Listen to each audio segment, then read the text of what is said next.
ایسی جدوجہد کرنا ہے، ایک ہو کے ایک تیر بن کے محنت کرنا ہے، اور انشاءاللہ تعالی جیت تو آپ کی ہوگی۔ پاکستان پیپلز پارٹی الیکشنز میں یا الیکشن کے بعد ہم وہ اونٹ ہوں گے کہ جہاں بھی یہ اونٹ بیٹھے گا وہاں حکومت ہوگا۔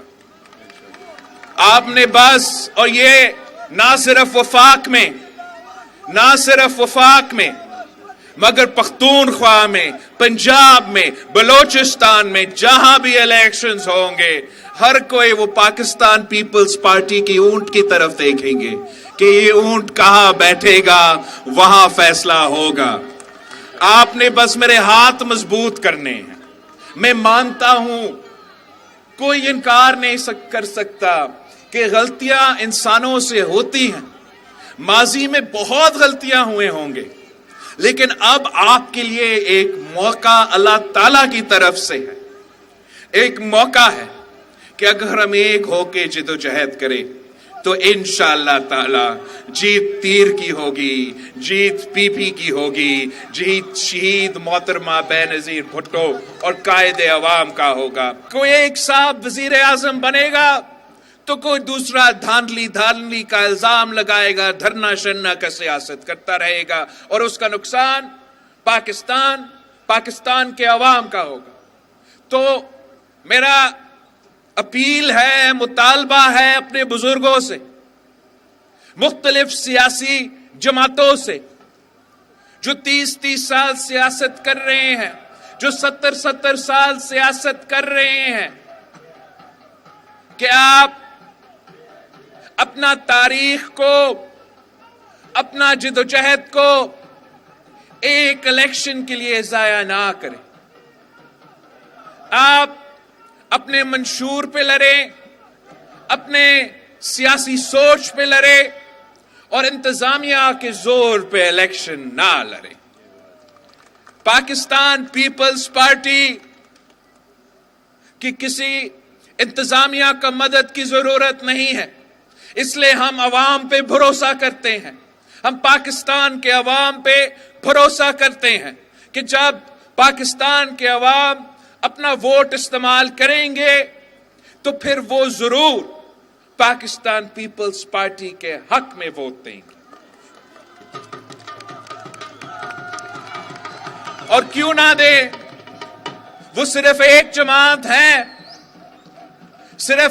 جماعت ہے جو ہمیشہ پسماندہ طبقہ کا نمائندگی کرتی ہے، صرف ایک جماعت ہے جو اشرافیہ کا نہیں، امیروں کا نہیں، غریبوں کا نمائندگی کرتا ہے، صرف ایک جماعت ہے جو اس ملک کے کسانوں کی نمائندگی کرتا ہے، مزدوروں کا نمائندگی کرتا ہے، طالب علموں کا نمائندگی کرتے ہیں، چاروں صوبہ کا نمائندگی کرتا ہے، تو وہ صرف اور صرف پاکستان پیپلز پارٹی ہے۔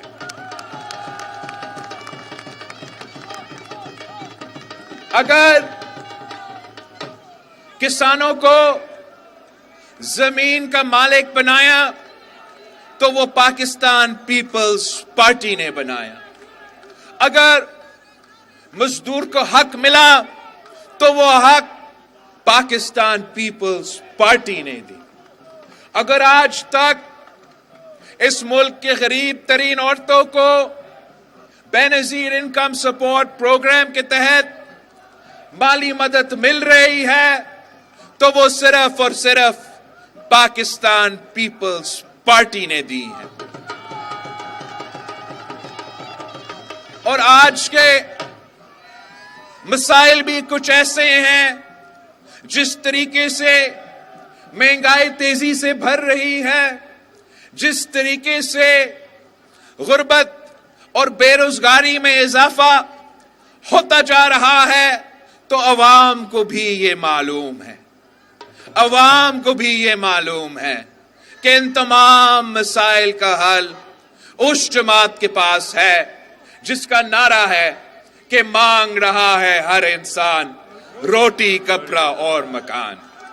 اور پیپلز پارٹی پہ جو تنقید کرتے ہیں کہ یہ کس قسم کا نعرہ ہے، یہ تو 70 کا زمانہ کا نعرہ ہے. ان کو ہم کہتے ہیں کہ جب تک غربت موجود ہے، جب تک بے روزگاری موجود ہے، جب تک مہنگائی میں اضافہ ہوتا رہے گا، تب تک پاکستان پیپلز پارٹی کا نعرہ یہی رہے گا کہ مانگ رہا ہے ہر انسان روٹی، کپڑا اور مکان. پیپلز پارٹی کے لیے یہ صرف نعرہ نہیں ہے. ہم الیکشن کے دنوں میں نعرہ لگا کے الیکشن جیتنے کے بعد اپنا منشور نہیں بھول جاتے ہیں. پاکستان پیپلز پارٹی اگر کہہ رہی ہے کہ مانگ رہا ہے ہر انسان روٹی، کپڑا اور مکان، تو میرا آپ سے یہ وعدہ ہے، جیسے قائد عوام کا وعدہ تھا اس ملک کے عوام کے ساتھ، جیسے شہید محترمہ بینظیر بھٹو کا وعدہ تھی اس ملک کے عوام کے ساتھ، کہ میں آپ کے لیے جد و جہد کروں گا، میں آپ کے لیے لڑوں گا، میں بھٹوازم کے مطابق اس معیشت کو چلاؤں گا، جس سے فائدہ اگر ہوگا تو عام آدمی کا ہوگا، اشرافیہ کا نہیں ہوگا. اگر فائدہ ہوگا تو میرے مزدوروں کا ہوگا، مل مالکان کا نہیں ہوگا. اگر فائدہ ہوگا تو میرے کسان بھائیوں کا ہوگا، زمیندار کا نہیں ہوگا. یہ کوئی دکی چھپی بات نہیں ہے کہ ہم عوام کی نمائندگی کرتے ہیں. اس کا یہ نہیں مطلب کہ ہم بزنس کمیونٹی سے ہم چاہتے ہیں کہ وہ ترقی کرے، ہم چاہتے ہیں کہ ان کا بزنس چلے، ان کا انڈسٹری چلے.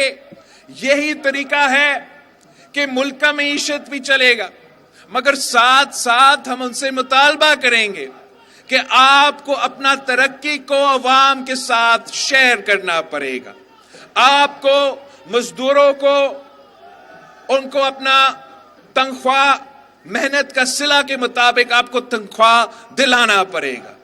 آپ کو اپنے کام ایسے چلانا پڑے گا جس سے آدمی اگر دن رات محنت کرے تو اس محنت کا صلہ ملنا چاہیے. اگر ایسا نہیں